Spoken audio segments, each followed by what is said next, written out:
안녕하십니까. 행정법 고학생입니다. 우리 전 시간에 대해서는 뭘 봤어요?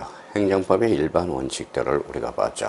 행정기본법이라는 게 제정됨으로써 우리 행정법의 일반 원칙이 기본법으로 포섭이 되고요. 자, 오늘은 제5절 행정법 관계의 내용과 관련돼서 공권과 공의무에 대해서 우리가 살펴보도록 하겠습니다. 여기에 대해서 이제 우리가 항상 그거예요. 우리가 이제 법을 배우게 데 있어서 늘 이야기하는 거, 우리가 권리라는 걸 우리가 배우고 들어가야죠. 권리란. 자, 권리가 뭐라고 그랬어요? 여기 권리라는 것은 우리가 법이 주는 힘 또는 이익이다 이렇게 말씀을 드렸어요. 법이 주는 주는 힘 또는 이익. 그래서 여기에서 법이라는 게 있고 힘이라고 있고 여기 힘력이 있으니까 법력설이라는 말이 우리가 맞아 떨어지죠. 우리가 권리라는 것은 권리 법력설이다. 여기에 대해서 주체가 개인이면 개인이면 이제 사건이 되고 주체가 국가면 바로 공권이 되죠. 공법이 된다라는 거예요. 여기에 대해서도 개인 중에서도 일반 사인이 있고 누가 있죠? 공무원이 있죠. 그러면 그거는 개인 공권이라고 이야기를 하고 있어요. 여기에서 국가와 관련돼서 공권. 그러면 여기에 대해서 행정법의 관계의 내용에서 대표적으로 내용이라는 거예요. 내용을 따지는 게 우리가 뭐예요? 바로 실체법이라고 그랬죠. 일반과 관련돼서 공권과 공의무, 행정법 관계의 내용, 그 다음에 공권, 공의무. 자, 공권과 특수성이라는 게 있는데 공권의 개념과 관련돼서 공법 관계에서 직접 자기를 위해서 일정한 이익을 주장할 수 있는 여기 뭐라고 써놨죠? 예, 여기 법적인 힘이라고 나와 있어. 그래서 이게 법력설이라는 말이 여기 있죠. 자, 일반과 관련돼서 그러면 공권의 개념적으로서 행정소송 시 구제가 가능하다. 왜? 공권은 개인의 어떤 자유를 침해했을 때 행정소송의 구제 방법, 행정쟁송법이라는 게 있죠. 그래서 공권의 개념과 관련돼서 첫 번째, 행정소송 시 구제 가능하다. 자, 두 번째 반사적 이익이라는 게 있어. 법규가 국가나 일반 국민에게 자기 부자기를 규정하고 있는 결과 그 사회에 대해서 반사적 효과로서 발생하는 이익, 그게 바로 행정소송의 구제에 대해서는 안 된다. 그래서 반사적 이익에 대해서는 소를 제기할 수 없다라는 거예요. 자, 소와 관련돼서는 또 우리가 소라는 게 있어요. 소는 재판이라는 거죠. 그래서 이행의 소라는 게 있고 확인의 소라는 게 있고 형성의 소라는 게 있어. 그래서 대표적으로 이행해서 확인해준다. 어떤 사안을 확인해주는 게 확인의 소고 여기에서 어떠한 권리가 형성되는 게 형성의 소라는 거예요. 그러면 우리가 반사적 이익은 행정법의 어떠한 구제 공격에 대해서 행정소송의 구제의 대상이 될 수 없다. 그래서 요 2번과 관련돼서 우리가 확인을 할 수 있고요. 자, 공권의 종류는 국가적 공권과 개인적 공권이 있다. 주체가 이제 공무원들, 개인적 공권, 국가적 공권이 있다라는 거예요. 그래서 공권의 종류와 관련돼서 두 가지를 크게 나눌 수 있다. 자, 그렇다면 이제 보도록 하죠. 자, 공권의 이제 특수성이라는 게 이제 있고요. 자, 공권의 특수성. 자, 공권의 특수성으로서 아까 대표적인 국가적 공권과 개인적 공권으로서 국가적 공권의 특수성은 뭐냐? 권리의 자율성이라는 거야. 권력의 자력 집행성이라는 거예요. 행정권의 가벌성이라는 겁니다. 권리의 자율성과 그 다음에 권력의 자력 집행성이라는 것은 권력. 자, 권리의 자율성이 나오게 되고 행정부의 가벌성.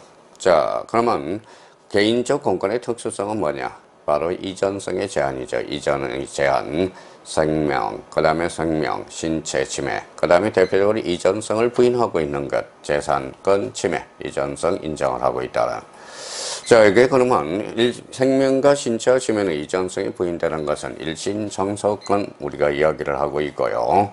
재산권 침해와 관련돼서는 이전성을 인정해주고 있다. 자, 이번과 관련돼서 포기를 제한하고 있죠. 거기에 대해서 대응의 제한을 하고 있고, 그 다음에 보호의 특수성이 있다라는 거야. 왜?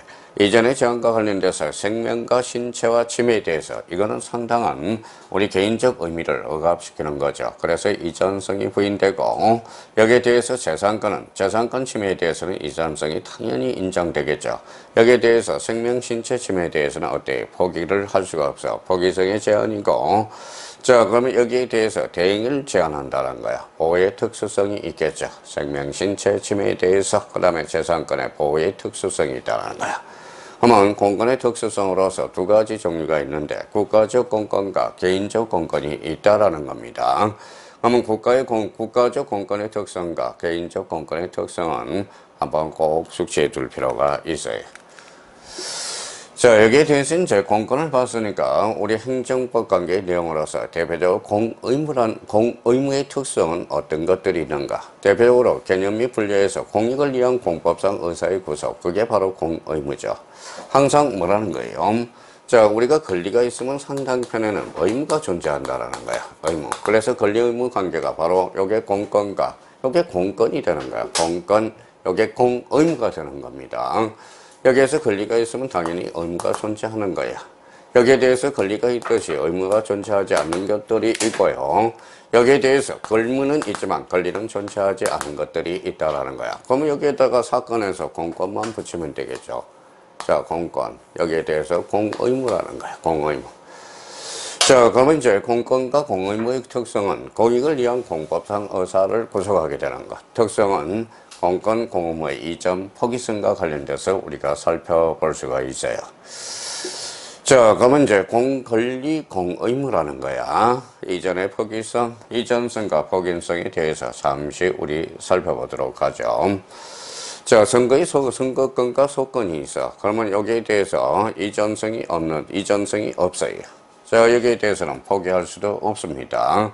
자, 그래서 선거권과 소권은 이전할 수 없죠. 왜? 선거권에 대해서 타인한테 넘겨줄 수가 없다라는 거야. 그래서 이전성과 포기성이 없다.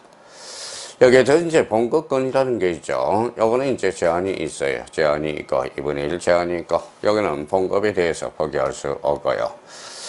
자, 손해배상 청구권과 관련돼서 대표적으로 이제 재산권 침해에 대해서는 역시 재산권이니까 이전성이 있는 거야. 그럼 여기에 대해서 포기할 수 있죠. 신체 침해는 포기할 수 없다라는 거야. 그래서 손해배상 청구 의미가 발생하고요.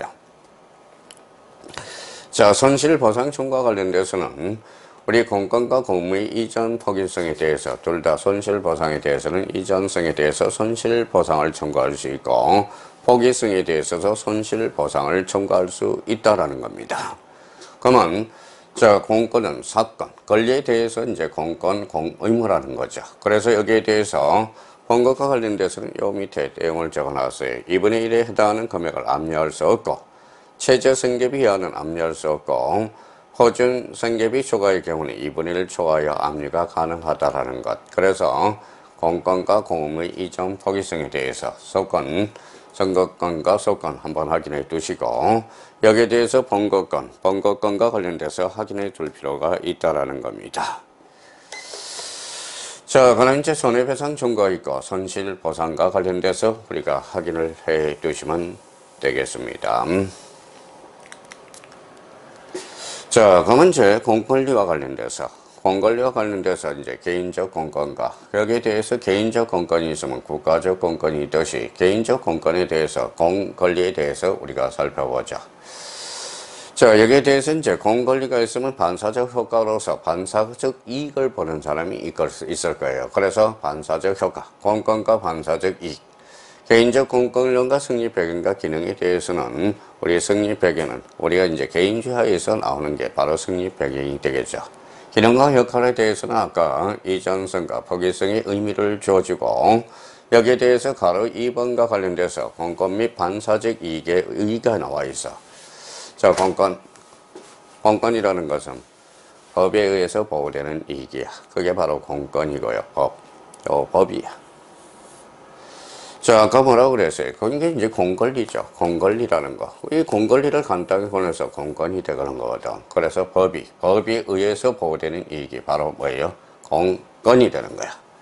이번에 대해서 침해된 경우에는 소송에 의해서 구제받을 수 있게 된다. 당연히 법에 의해서 보호되니까 침해의 경우 소송에 의해서 구제받을 수 있게 되죠. 응고 적격을 인정하고 있고 손해 전보를 인정하고 있다. 여기에 대해서 우리가 늘 이야기하는 게 있어요. 우리가 행정법을 잘하려면 뭘 잘해야 돼요? 민법 총칙을 잘해야 돼. 민법 총칙과 관련돼서 특히 법률행위를 잘해줘야 돼요. 법률행위라는 건. 우리가 법률행위라는 것은 자, 법률행위를 잘해줘야 돼요. 법률행위. 법률행위가 뭡니까? 우리 민법사법에서는 뭐라고 그래요? 법률행위는 결론적으로 어사표시 플러스 알파라는 이야기를 가지고 있어요. 그럼 법률행위를 구성하는 게 뭐냐? 바로 이게 법률요건이라고 이야기를 했고요. 법률요건. 자, 여기에 대해서 법률요건이 구성되면 뭐예요? 여기에 대해서 법률사실이 형성에 들어갈 거고, 법률사실은 즉 법률요건을 형성하고, 법률요건과 관련돼서 어떠한 효과가 발생하느냐? 이러이러한 효과가 발생한다라는 거야. 그게 바로 법률요건. 이 법률행위가 이제 뭐예요? 공법에 들어가면 공법상 행위가 돼. 공법상 행위가 된다라는 거예요. 마찬가지 권리가 그러면 권리의 관계에서 권리가 바로 공권리. 공권리는 즉 뭐에 의해서 법에 의해서 보호되는 이익. 이게 바로 공권이라는 걸 잡아두시고 여기에 대해서 침해된 경우에는 소송에 의해서 구제받을 수 있게 된다. 그래서 응고적격 그 다음에 손해정보를 인정하고 있다. 요 의미를 두 가지 의미를 우리가 잡아두셔야 됩니다.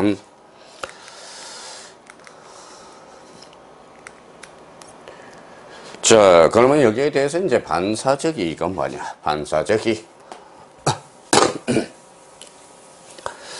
자, 반사적 이익은 법에 의해, 법의 보호를 받지 않은 이익이 반사적 이익이야. 반사적 이익 개념 잡았죠? 자, 침해된 경우는 소송에 의해서 구제받을 수 없다. 반사적 이익에 대해서 법에 보호받지 못하는 이익. 이게 이제 법률상 이익이라고 그러죠. 법률상 이익이 없기 때문에 그래. 여기에 대해서 언고적격을 부정하고 두 번째는 손해정보를 부정하게 된다라는 건 그래서 이제 개인적 공권과 관련돼서 공권과 반사적 이익의 관계에서 이 두 가지 측면에서 우리가 생각을 해두고 공권과 반사적 이익에서 관계에서 차이점을 우리가 살펴봤죠. 제일 중요한 것은 반사적 이익이란 1번을 특히 가장 의미를 잡아둘 필요가 있어요. 법의 보호를 받지 못하는 이익이 무슨 이익이냐? 반사적 이익이다. 자, 공권과 반사적 이익의 역시 구별 차이점이 우리가 나오는 거야. 구별 차이점이 우리가 어떻게 나오느냐? 그 의미를 우리가 잡아둘 필요 있죠. 자, 구별의 필요성에 대해서 이익이 침해된 경우 손해배상, 손해소송에 의해서 구제받을 수 있느냐의 여부를 결정하는 게 바로 공권과 반사적 이익의 구별입니다. 반사적 이익은 법의 보호를 이의를 받지 못하기 때문에 법의 소송에 대해서 구제받을 수 없어요. 그런데 공권에 의해서는 법이 보호해주는 이익이거든. 그래서 우리가 소송에 적격이 되고 원고 적격에 적격이 되고 그 다음 손해정보를 보장하지 않게 되죠. 우리 공권과 관련돼서는. 그래서 구별의 필요성과 관련돼서 이 의미를 우리가 이 포인트를 잡아서 소송에 의해서 구제를 받을 수 있는 여부를 바로 공권과 반사적 이익의 실익이 발생한다는 거예요. 자, 여기에 대해서 판례의 입장은 뭐냐? 권리 내지 법적으로 보호되는 이익을 침해. 권리 내지 법적으로 보호되는 이익을 침해한다. 그러면 이때는 원고 적격을 우리가 인정하고 있다라는 거예요. 반사적 이익이나 사실상 이익 침해는 원고 적격이 될 수 없죠. 우리가 법이나 소송이라는 것은 우리가 뭐예요?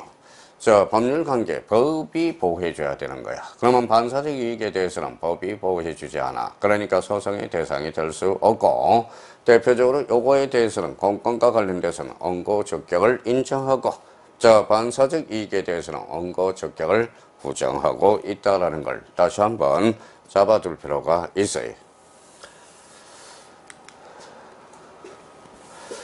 자, 그러면 이제 공권의 성립요건, 여기에 대해서. 공권과 성립요건은 공권과 반사적 이익의 구별 기준을 우리 잡고 있는데, 공권 성립의 3요소라는 게 있어요. 그게 바로 뭐냐? 자, 오토블리의 공권 성립의 3요소라는 게 있어. 원래 강행 법규성이라는 게 있어요. 그 다음에 사익 보호성이 있고, 의사력이 있다는 거야. 자, 강행 법규성과 관련돼서 얘를 70세 이상 무의탁 노인 월 10만원 지급해야 한다. 그러면 자, 여기에 대해서 그러면 70세 이상 무의탁 노인 월 10만원을 뭐냐? 여기에 이제 뭐라고 써놨어요? 사익보호성이 있느냐? 자, 지급해야 된다. 강행 법규 지급해야 된다. 그래서 강행 법규성을 띠느냐? 여기에 대해서 국가가 그러면 이행할 수 있느냐 없느냐? 어사력이겠죠. 이행할 수 없을 때 그거는 소송으로 구제 가능한 건가? 그래서 요 세 가지 측면에서 우리가 보는 거예요. 그래서 사익 보호성, 강행 법규성, 어사력 요 의미를 잡아두고요. 자, 그렇다면 이제 여기에 대해서 이제 그림을 그려놨어요. 법률상 직접 보호 권리 A라는 게 있어. 그럼 법률상 보호 가치가 있고 여기에 대해서 보호 가치가 있죠. 그러면 B한테는 간접 보호가 되는지 안 되는지, 직접 보호에 대해서는 A를 보호해 준다라는 거죠. 여기에 대해서는 A를 보호해 주면 B는 어떻게 되는가? 법률상 간접 보호로서 법률상 보호 가치에 대해서 얼마나 보호해 줄 건가? 자, 그럼 보호 가치를 어디 보호 가치로 본다면 법률상 보호 가치, 여기 직접 보호가 있어. 그러면 여기에 대해서 A라는 사람은 75세 무의탁이야. 무의탁 노인이에요. 그러면 여기에 대해서 75세는 자소식이야. 그러면 여기에 대해서는 왜 인정할 수 없다라는 거야. 그러면 법목적 해석과 관련돼서 과연 B가 포함될 건가? 그래서 B를 포함시키자 하는 게 어사력과 관련돼서 우리가 연결이 되고 있어요. 그러면 건건의 성립의 3요소로서 세 개를 반드시 외워보자고. 첫 번째, 강행 법규성. 두 번째, 사익 보호성. 그 다음에 어사력. 여기서 건건의 성립의 3요소로 관련돼서 우리가 이 부분에 대해서 한번 꼭 확인해 둘 필요가 있어요. 그래서 건건의 성립과 관련돼서 3요소가 있다. 강행 법규성, 사익 보호성, 어사력. 이 세 개에 대해서 한번 확인해 두시면 되겠습니다. 자, 현재 건건이 점차 확대하는 경향이 있겠죠. 왜 그럴까요? 개인의 자유, 인권을 점차 보호해 주기 때문에. 그러면 법에서 반사적 이유로서 반사적 이익, 법에 의해서 보호되지 않은 것도 지금 계속적으로 국민들을 보호해가자. 그래서 건건의 학대화 경향이 있다는 거예요. 학대화 경향이 있겠죠. 그래서 첫 번째, 반사적 이익에 공건하라는 게 있어. 점차 법에 의해서 보호되지는 않지만 점차 국민의 어떤 권리를 보호해주자는 게 반사적 이익의 공건화가 있다는 거예요. 그래서 이제 반사적 이익과 여기에 대해서 공건화 경향이 점차 되어가고 있다는 거. 우리 한번 몇 개 확인을 해보죠. 경찰 허가로부터 얻은 이익. 자, 여기에 대해서 PPG. 그러면 충전소 판례와 달려서 영업상 현재 취소 사건과 관련돼서 몇 개가 있어요. 공물의 일반 사용으로부터 얻은 이익, 경찰 허가로부터 얻은 이익, 제3자에 대한 법적 교제로부터 얻은 이익, 공적 부조에서 얻은 이익, 이런 것들을 어떻게 보호해 줄 건가? 점차 뭡니까? 경찰 허가를 얻은 이익에서 공권이 확대되고 있다는 걸 확인할 수 있어요. 여기에 대해서 렌지 충전소 판례와 관련돼서 도로 통행, 공원 산책, 현재 판례에서는 반사적 이익, 학설은 다수설 보호해주고 있자. 여기에서 이제 반사적 이익과 관련돼서 학설은 다수설입니다. 여기에서 연탄 공장 허가에 대한 지역 주민의 취소 청구 소송 승인에 대해서 점차 이런 의미에서 공권 확대가고 있고요. 생활보호 대상자의 지정으로부터 받은 이익, 이게 이제 점차 반사적 이익으로부터 공권화가는 경향을 우리가 살펴볼 수 있어요. 이제 점차 사회가 확대해 간다라는 것은 이 공권에서 반사적 이익을 확대해 가는 거야. 그래서 반사적 이익의 공권화. 그래서 근거법령의 범위가 점차 확대가 되어 있다. 왜? 사회적 약자를 점차 보호하기 위해서 그렇다라는 거예요. 그래서 이제 공권의 확대와 경향을 우리가 살펴볼 수 있고요. 제3자 이익의 보호와 관련돼서 우리가 보죠. 제3자 이익의 보호. 제3자 이제 문제점 제3자 개인적 공권으로서 제3자의 언고 적격, 제3자 보호규범 이현이 있다라는 겁니다. 제3자를 그러면 개인적 공권으로서 제3자의 언고 적격, 당사자의 관계에서 언고 적격을 인정해 줄 건가? 이런 의미가 발생하고 제3자 보호규범 이론이 하고 있다라는 거예요. 그게 바로 대표적인 여러 가지 종류들이 있어요. 그렇게 대해서 이웃소송이야. 이걸 이웃소송, 경인자라고 그러죠. 이웃소송과 관련돼서 이웃소송의 의미는 인거 주민의 이익이야.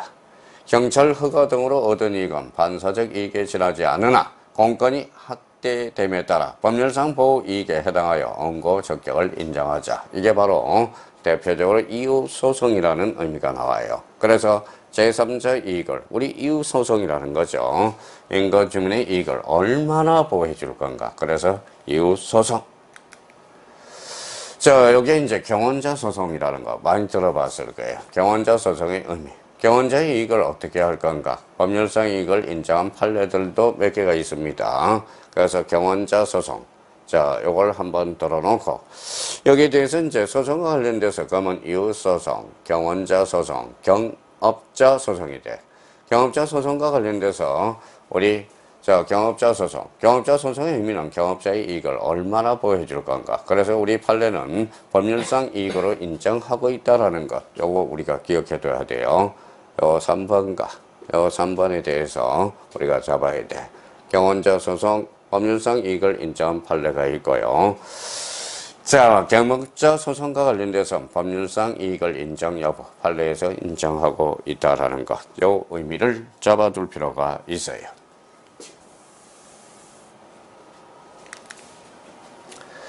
자, 공권과 반사의 이익을 이렇게 이제 나열해 봤어요. 자, 공권. 자, 공권과 관련돼서는 인권 주민들. 자, 몇 개 읽어 드리겠습니다. 연탄 공장 허가 제한으로 얻은 인권 주민의 이익. 이게 공권이야. 자, LPG 충전소 지정 설치 허가 인권 주민. 인권 주민과 관련돼서 이웃소송이죠. 인권 주민의 하장장 설치 결정 처분에 대한 취소 소송. 도시계획 결정 처분으로 제3자가 얻은 이익, 환경영향평가, 평가 대상 지역 안의 주민들의 이익, 환경영향평가 대상 지역 안의 주민과 관련 전원개발 사업 실시. 그래서 인권 주민과 관련돼서 되고요.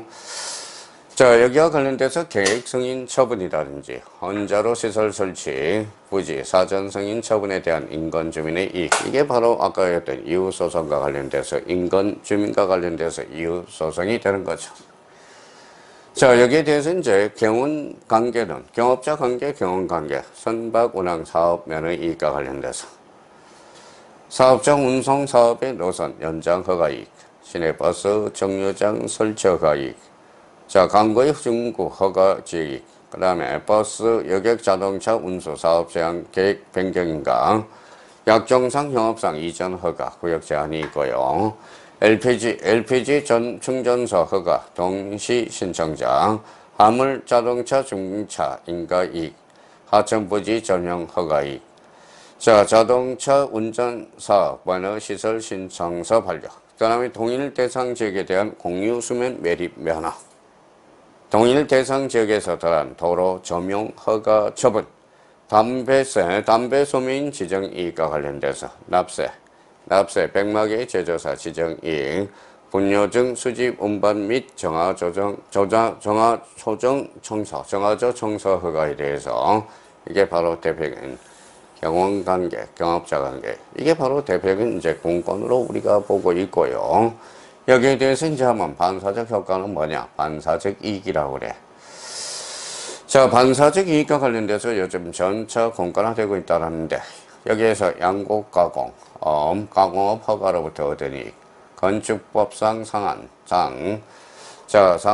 제한 규정으로서 인해 얻은 이익, 석탄 공장 가공 허가로부터 얻은 이익, 공중 목욕탕 허가로부터 얻은 이익, 의사의 진료 의무 규정으로서 환자가 받은 이익, 그 다음에 한의사의 한약 조제 이익, 하천에서의 수영 이익, 하천 개수에 의한 수해 예방으로부터 받은 이익, 도로의 통행 이익, 공원의 산책 이익. 공원의 산책 이익은 바로 반사적 이익이 될 수 있고요. 자, 환경 보존의 규제로 인한 주민의 이익, 특정 규제로부터 소비자가 얻은 이익, 상수원 보호구역 변경 처분을 얻은 이익, 대학에 전임 가상 임용으로 대학생이 얻은 이익, 그 다음에 장의 자동차 운전사업 구역제도로부터 기준업자가 얻은 이익, 그 다음에 횡단보도 설치로 인한 지하상가 안의 상인의 이익에 대해서 반사적 이익을 확대하고 있다는 것. 자, 그래서 이제 앞으로 공권과 반사적 이익에 대해서 요 흐름을 우리가 잡아야 돼요. 인간, 주민, 자, 경관계, 경합자 관계. 자, 반사적 이익, 공권과 반사적 이익 꼭 한번 확인해 줄 필요가 있고요. 자, 대표적으로 이제 새만금 판례가 대표적으로 이제 환경 영향 평가와 관련돼서 우리 새만금 많이 들어보셨죠? 환경 영향 평가 대상 지역 바의 주민도 처분 전과 비교하여 자수인 한도를 넘는 환경 피해가 발생할 우려가 있는 등의 경우에는 원고 적격을 인정하고 있다. 그래서 새만금 판례 자주 시험에 출제되고 있고요. 이 부분에 대해서는 확인해 줄 필요가 있어요. 자, 그러면 가로 혼과 공권은 이제 기본권의 관계, 기본권은 이제 공권하겠죠. 자, 공권과 기본권의 관계에서 기본권의 공권은 헌법재판소, 이제 헌법재판소의 결정에 대해서 역시 이제 국민의 알 권리. 자, 헌법상 표현의 자유, 헌법 21조에 도출되고 있고요. 국민의 알 권리로부터 도출되고 있습니다. 여기에 대해서 그럼 적경권이라는 게 있어. 인간의 전원과 가치 및 행복 추구권, 헌법 10조에 대해서 행복 추구권이죠. 거기서로부터 도출되는 게 바로 자, 공권과 기본권의 관계는 헌법에서 도출되고 있어요. 국민의 알 권리, 적격권. 대법원 결정으로서 환경권. 이것도 이제 우리 헌법에서 보호해주고 있죠. 사법상 권리를 인정하는 명문 규정이 없는데도 헌법상 환경권에 기해서 직접 방해 제거 청구권을 인정할 수 없다. 그래서 대표적으로 환경권. 헌법상 환경권에 근거하여 행정처분을 다툴 원고 적격이 인정되지 않는다. 이게 대표적으로 새만금 간척사업 판결과 관련돼서 우리가 의미가 있고요. 자, 여기에 대해서 이제 천정산에 서식하는 도령령 많이 들어보셨죠? 도령령의 원고 적격 부인과 관련돼서 우리가 이제 대법원 결정과 관련돼서 공권과 기본권, 공권화 요 의미를 다시 한번 확인해 둘 필요가 있습니다. 자, 여기에 대해서 이제 우리가 이웃소송에 대해서 경원자 소송, 경업자 소송 요거 있는데 무하자 재량 형사 청구권이라는 게 있어. 요 테마도 자, 잘 이해해 주셔야 돼. 자, 하자가 없다라는 거야. 그러면 무하자 재량을 형사 청구할 수 있는가? 청구권. 그래서 개설. 자, 무하자 재량권 흥걸의 의의가 뭐냐? 행정청에 대해서 하자 없는 재량 처분을 구하는 공권이 바로 뭐예요? 바로 무하자 재량 형사 청구권이라고 그래. 하자 없이 해줘라. 하자 없이.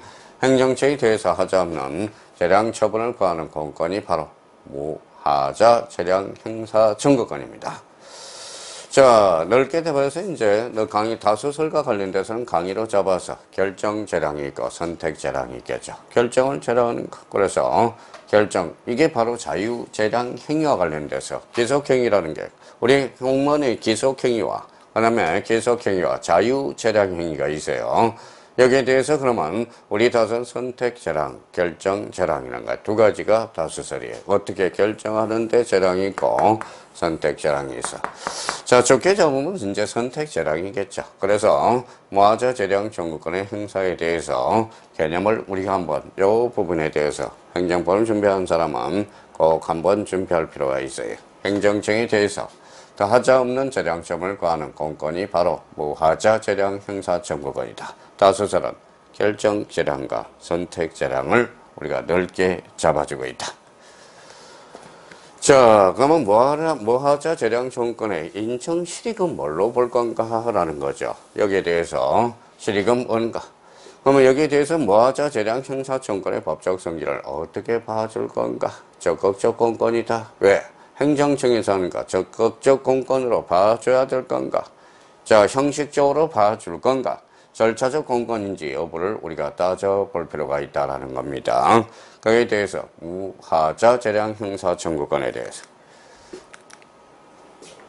자, 무하자 재량 형사 청구권의 청구권의 인정 여부. 일단 부정설이 있고요. 부정설이 있고, 그 다음에 여기에 대해서 이제 긍정설이 있겠죠. 그러면 긍정설과 관련돼서 우리가 한번 살펴보도록 하죠. 다수설이.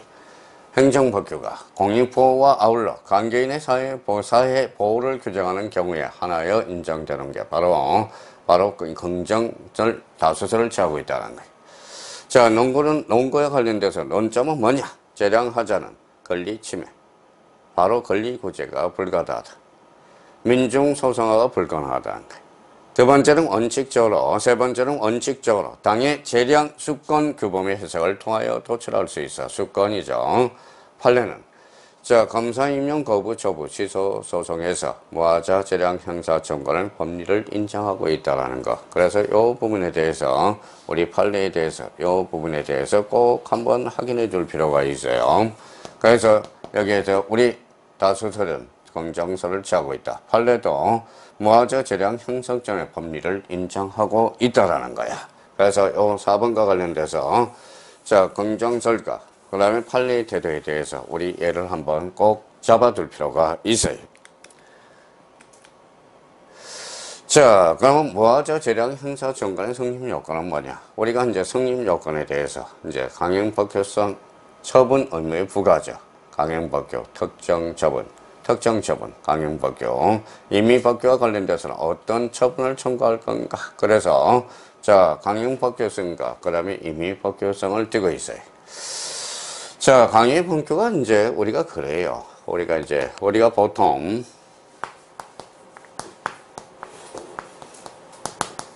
자, 적법이라는 걸 우리가 접해요. 적법이라는 것은. 적법과 관련돼서 이제 임의규정이라는 게 있고요.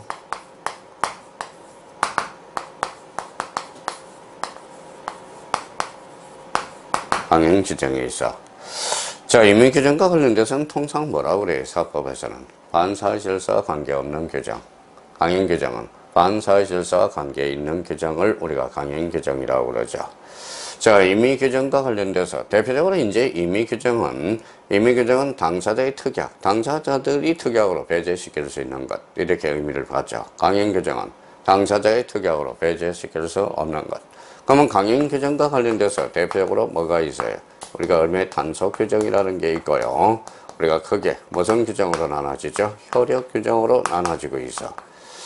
그래서 우리가 그러면 무하자 재량 형사청구는 그러면 임의법규로 볼 건가? 그 다음에 강행규정으로 볼 건가? 강행법규로 줄 건가? 여기에 대해서 강행법규를 직접적으로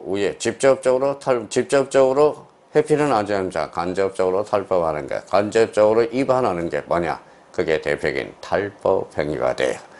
자, 그래서 우리가 무하자 재량 형사 청구는 대표적으로 강행법규, 특정 처분, 임의법규, 어떤 처분을 청구할 건가? 그래서 강행법규성과 그러면 임의법규성을 띠고 있다라는 걸 다시 한번 잡아둘 필요가 있어요. 자, 그렇다면 이제 성립요건과 관련돼서 강행법규성, 처분 의무를 부과하게 되고, 두 번째는 사익보호성, 사적 이익의 보호라는 걸 두고 있어요. 자, 보호규모로서 법률과 보호규모로서 기본권. 그래서 이 두 가지가 대표적으로 우리 무하자 재량 형사 청구의 성립 요건이라는 것, 강행법규성과 사익보호성 두 가지 이분성을 띠고 있다. 자, 무하자 재량 형사권은 적용 범위라는 게 있어요. 그러면 재량권은 이제 0으로 수축되는 것. 그만 하자. 그렇죠. 재량권이 0으로 수축되는 것. 판단 기준과 있고 효과는 뭐냐? 재량권이 0으로 수축됨으로써 행정 개입 정권을 전화된다라는 거야. 그렇죠. 자, 여기에 대해서 이제 재량권의 0으로 수축. 그 다음에 무하자 재량 형사 청구의 행사 방법. 문제 취소할 수 있죠. 취소 정성이 돼. 그래서 취소 소송과 취소 심판으로 가게 돼. 여기에 대해서 기타의 수단은 뭐예요? 하지 마라. 부작위 입법 확인 소송. 부작위 입법 확인 소송이 조심해야 돼요. 무하자 재량 형사 청구 행사만 취소 소송. 그 다음에 대표적으로 취소 소송과 취소 심판, 여기에 대해서 부작위 입법 확인 소송으로 우리가 확인할 수가 있다라는 거예요. 자, 그렇다면 이제 행정 개입 청구권과 관련돼서 여기가 되어 있죠. 행정 개입 청구권. 자, 행정 개입 행정행위 발급 청구권, 자기에게 처분을 구한다. 회비의 행정 개입 청구권은 자기 이익, 그 다음에 타인에게 처분을 구한다. 대표님 얘가 남용 주시를 드러나서요. 언진 내용 공유 물질 백업을 해서 단속을 해서 단속은 이제 들어갔겠죠. 자, 그래 대해서 언진 내용 공유물 배출 관련 단속이 들어가서 남용료 시장의 부작위 입법 소송 세상을 제기했다는 거예요. 여기에 대해서 이제 규제 청구는 뭘까? 피부병 발생 치료가 가능하다. 그 다음에 구제해주고 개입 의무는 없다. 기행과 출산으로서 치료 불가 구제는 안 되겠죠. 개입 의무가 발생한다라는 겁니다. 이 측면에서 아마 행정권 발동 여부에 대해서 재량행위, 행정편의주의, 즉 청구권은 없다라는 겁니다. 재량행위니까 피부병 경화, 단속 여부, 재량이라는 거야. 그래서 재량으로 0으로 축소가 된 거야. 자기 의무 발생하고 발동하지 않을 때는 위법이 된다라는 거야. 그래서 행정 개입 청구권과 관련돼서 간단하게 우리가 살펴봤습니다. 자, 그러면 이제 행정 개입 청구권과 관련돼서 그러면 자기를 위해서 자신에 대해서 행정권의 발동을 청구할 수 있는 공권도 포함된다. 넓게 잡으면 여기에 대해서 자기를 위해서 타인에 대해서 행정권의 발동을 청구할 수 있는 공권 적게 잡은다면 행정 개입 청구권의 인정 여부, 대표적으로 이제 부정설, 긍정설, 판례가 있는데, 저 긍정설에 대해서 우리가 한번 살펴보도록 하죠. 다수설, 금전으로 배상할 수 없는 손해가 생길 여부 예상되는 경우는 행정 개입의 의무가 있다. 그래서 우리가 뭐에 다수설은 긍정하고 있어요.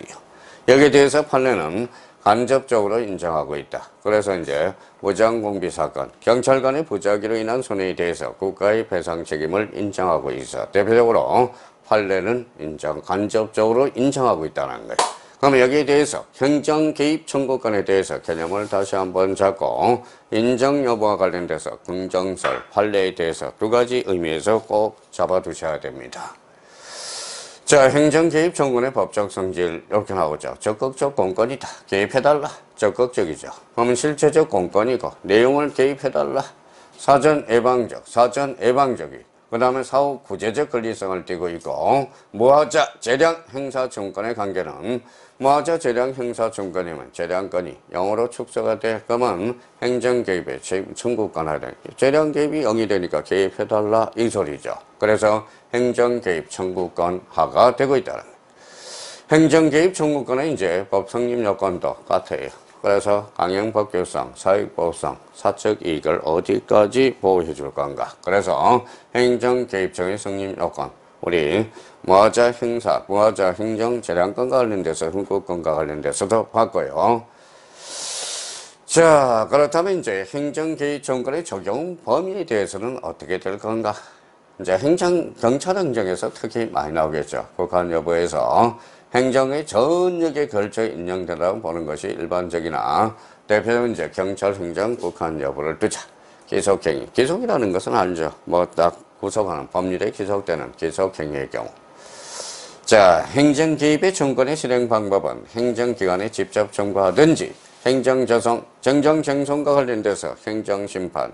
행정심판은 그러면 의무이행, 이행해달라는 거니까 의무이행심판. 행정소송과 관련돼서 부작위 입법확인소송, 즉 그 다음에 개입을 했으니까 위법이 있을 수 있어요. 국가배상 책임이 발생할 수 있다라는 것. 그래서 행정개입 청구권의 적용 범위와 관련돼서 확인을 해 두시면 되겠습니다. 자, 행정법 관계에 대한 사법 규정의 적용, 여기 나와 있죠. 그러면 사법 규정의 적용에서 명문 규정이 있는 경우와 명문 규정이 없는 경우가 있는데, 여기에 대해서 다수서는 유추 적용서를 취하고 있어요. 그래서 이 부분에 대해서 꼭 한번 체크해 둘 필요가 있어요. 사법 규정에 들어있는 원리를 적용하고 있다. 자, 사법 규정의 이제 유추 적용의 한계라는 게 우리가 나와요. 그래서 이제 사법 규정의 유추 적용의 한계는 법 일반 원리가 있어. 적용을 공법 관계에 갖다 놔. 그러면 사법 관계에 적용이 된다면 공법 관계는 권력 관계가 있고 관리 관계가 있다고. 그러면 단 공공성 인정, 사법 적용 배제, 공공성은 윤리성을 띠고 있다라는 거야. 그러면 여기에 대해서 사법 규정을 이렇게 권력 관계로 공권 관계로 유추 적용의 한계가 있다라는 겁니다. 여기는 사법, 여기는 공법이기 때문에. 자, 공법 규정이 유추 적용이라고 나와 있는데, 그거는 한번 우리가 보시면 될 것 같고요. 자, 오늘 행정법과 관련돼서 어떤 내용에 대해서 우리가 간단하게 우리가 살펴봤습니다.